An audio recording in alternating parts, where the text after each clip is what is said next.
Majina naitwa Siglada Mligo, natokea mkoa wa Njombe, ni viti maalum cha umma kupitia mkoa wa Njombe.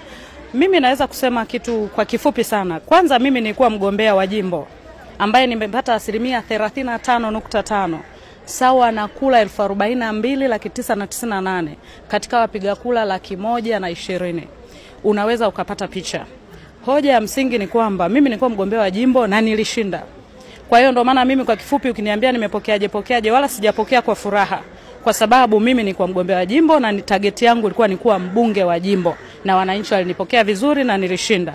Lakini kwa sababu uchaguzi ulipolwa, tuliibiwa, ndo maana sikutangazwa. Sasa kulingana na kura ambazo nimezipata, kulingana na vigezo vya chama, wakaona nina sifa ya kupewa ubunge viti maalum, but what not my target kuwa viti maalum. Mimi nilikuwa mgombea wa jimbo.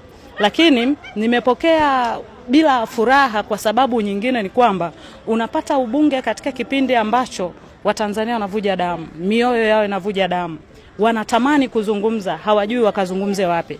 Lakini kitu kingine ambacho kinanifanya nisipokee kwa furaha, wakati mimi naapishwa, kuna watu kumbuka mtaani huko wamezika ndugu zao, watu wamekufa, taifa liko kimya. Kwa hiyo mimi jibu jepesi kwenu ni kwamba sijafurahia kuwa mbunge katika bunge ambalo taifa linavuja damu. Asante. Mimi naenda kuwa mbunge wa kitaifa kwa sababu kwanza sisi tuko wachache sana.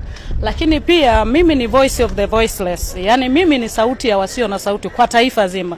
Kwa hiyo jambo la kwanza nitakaloanza nalo ni kupambania demokrasia na haki kwenye nchi hii. Hilo ndio jambo nitakaloanza nalo.